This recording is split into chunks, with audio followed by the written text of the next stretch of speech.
हरि ओम तत्सत्। श्रीमते रामचंद्राय नमः। ओम नमः परमहंसास्वादित चरण कमल चिन्मकरंदाय भक्तजनमानस निवासाय श्रीरामचंद्राय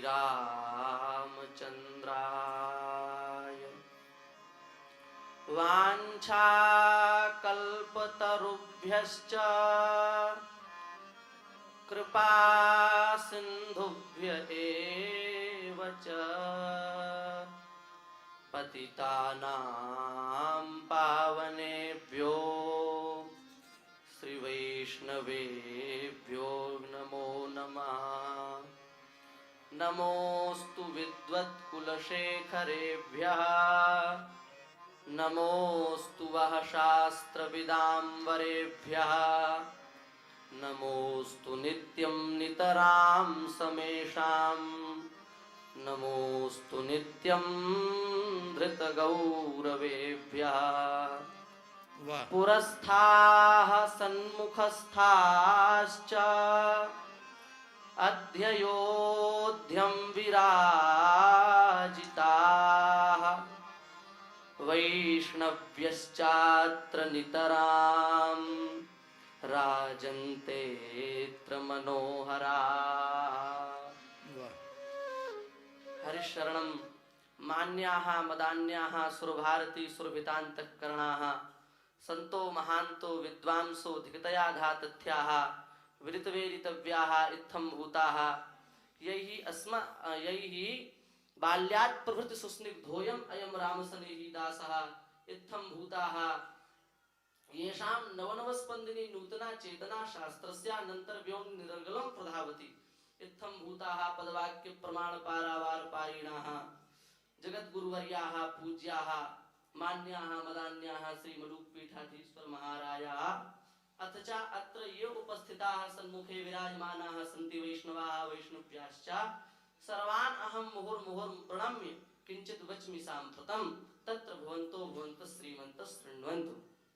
यह हमने उद्बोधन संस्कृत में दिया क्योंकि संस्कृत भाषा का धीरे धीरे लोप होता जा रहा है, इसलिए उद्बोधन संस्कृत में। अब हम शेष बात हिंदी में निवेदित करेंगे। हम सब लोग अत्यंत भाग्यशाली हैं जो हम सब लोग इस श्रीधाम वृंदावन में बैठ करके मानव जीवन का सर्वोत्कृष्ट फल सत्संग लाभ प्राप्त कर रहे हैं, क्योंकि इस मानव जीवन की दुर्लभता को समस्त शास्त्रों में बताया गया है।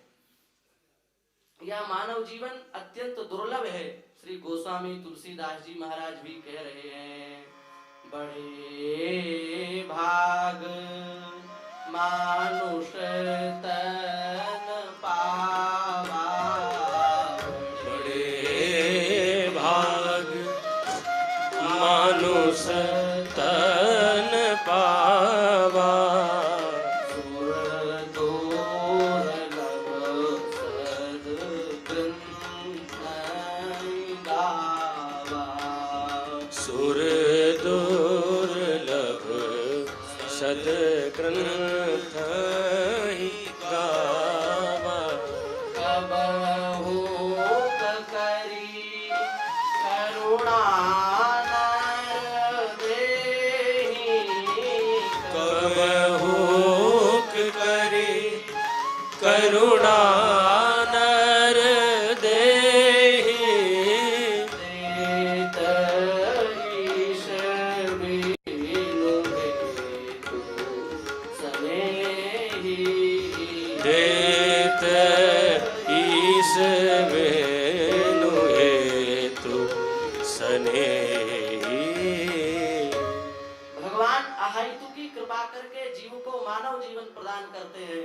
जब भगवान देख लेते हैं कि अब इस जीव को भटकते भटकते अनंत समय बीत गया, तब भगवान कृपा करके इस जीव को मनुष्य शरीर प्रदान करते हैं। इसलिए सबसे पहली बात तो यह है कि मनुष्य शरीर अत्यंत दुर्लभ है, और मनुष्य शरीर प्राप्त हो जाए और मनुष्य शरीर के साथ साथ भारत जैसी भूमि पर यदि जन्म प्राप्त हो जाए तो ये और बड़े सौभाग्य की बात है इस सौभाग्य की प्रशंसा देवता भी करते हैं। श्रीमद् भागवत के पंचम स्कंध में देवता कह रहे हैं, अहो अमीशां किमकारिशोभनम् प्रसन्नमेतां स्विदुता स्वयं हरे यैर्जन्म लब्धं नृषु भारताजिरे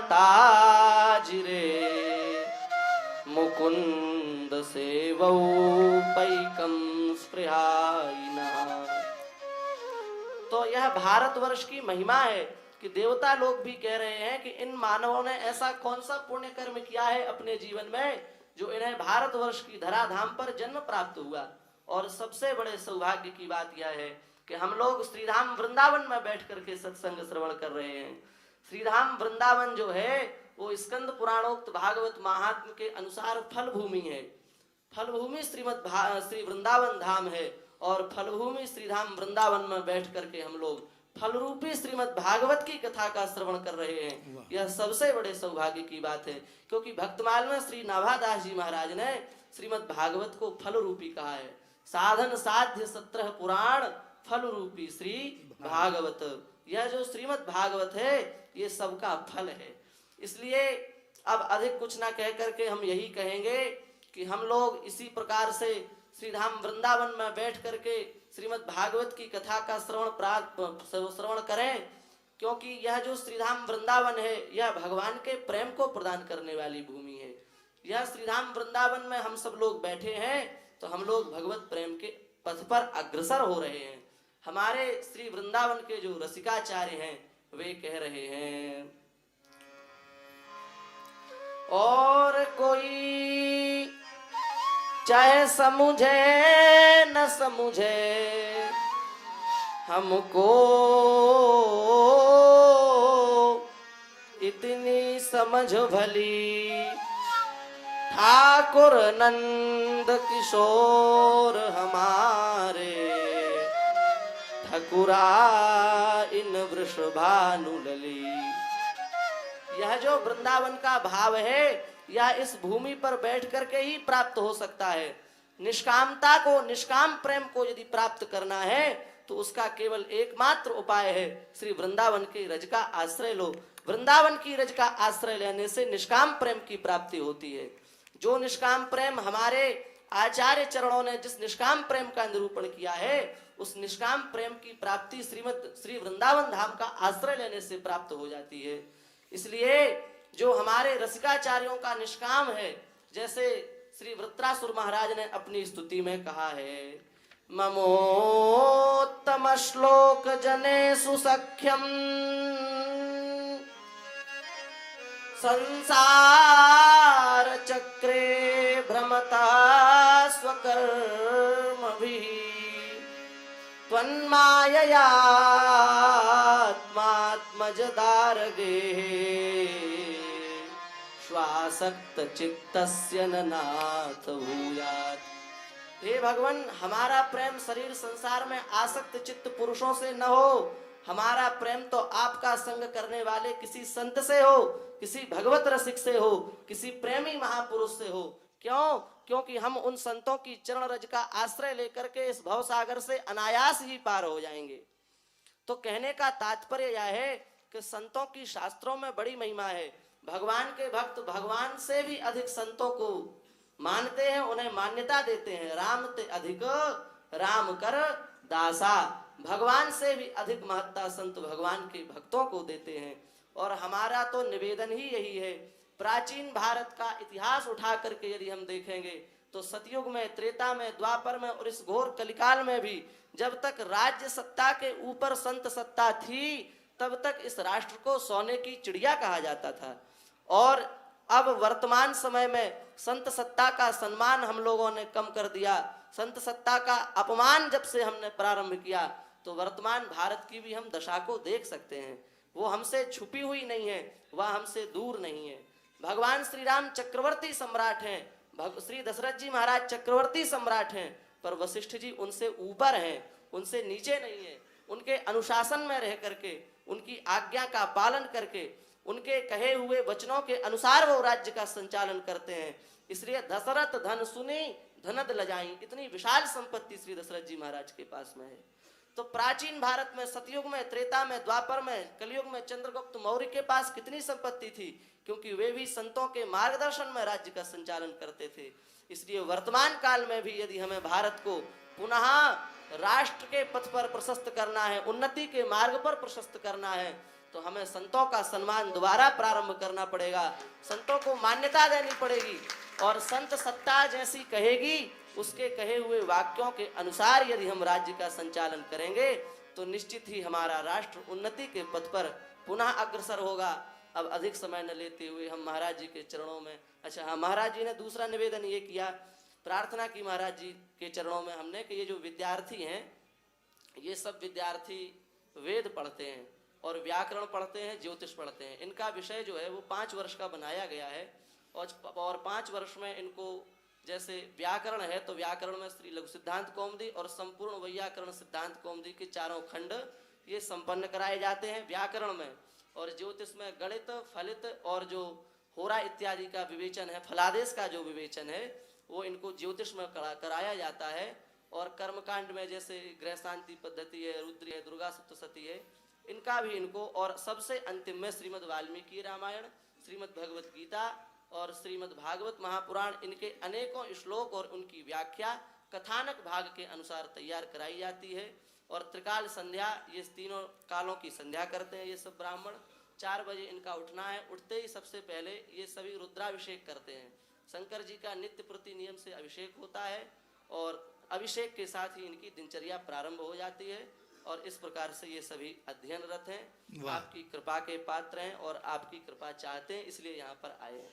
इसी भावना के साथ में पूज्य श्री महाराज जी के चरणों में प्रणाम करते हुए, समस्त गुरुजनों के चरणों में प्रणाम करते हुए, समस्त वैष्णवों के चरणों में प्रणाम करते हुए हम अपनी वाणी को विराम देते हैं। श्री वृंदावन बिहारी लाल की जय जय। उर्वरा भूमि में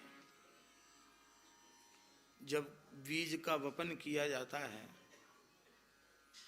तो बहुत जल्दी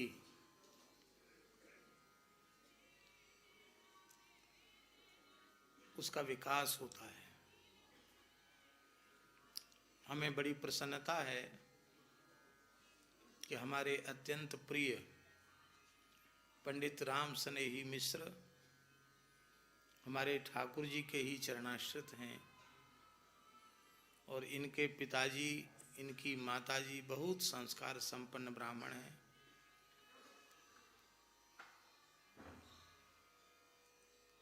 वेद ही इनके पिताजी का जीवन है। यहाँ भी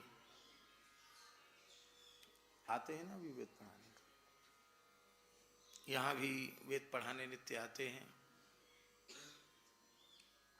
इनका यज्ञोपवीत ठीक 5 वर्ष की आयु में मैंने इनके पिताजी को कहा कि एक जगह प्रयोग करके तो देखना चाहिए कि ब्रह्म वर्चस कामस्तु 5 वर्षम ब्राह्मणम एव उपनयित, ब्रह्म तेज की कामना हो तो 5 वर्ष के ही विप्र बालक का यज्ञोपवीत होना चाहिए। जिनके पिताजी ने बात मानी और इनका यज्ञोपवीत हुआ। इनके छोटे भाई का राम यश मिश्र कहाँ है? ये हैं राम यश जी। इनका भी जनेऊ हो गया। फिर इसके बाद इन्होंने पढ़ना आरंभ किया। तो ये समय से यज्ञोपवीत की महिमा है। माता पिता ने तो पवित्र संस्कार दिए ही। अभी आयु आपकी कितनी है? 18 वर्ष हो गए इनकी आयु। 18 वर्ष की आयु इनकी हो गई है। वोट देने का अधिकार मिल जाएगा। तो 5 वर्ष की आयु में इनका जनेऊ हुआ तो कितने साल पहले की बात हो गई? इन 13 वर्षों में इन्होंने संपूर्ण लघु सिद्धांत कौमुदी, संपूर्ण सिद्धांत कौमुदी और अष्टाध्यायी सूत्र पूरा कंठस्थ किया, धातु पाठ, गण पाठ, लिंगानुशासन, अमर कोश, ये सब इन्होंने कंठस्थ किया। और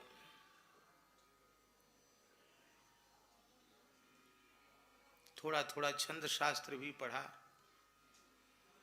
थोड़ा न्याय शास्त्र भी पढ़ा। भागवत जी के भी करीब 2-2,500 श्लोक इनको कंठस्थ हैं।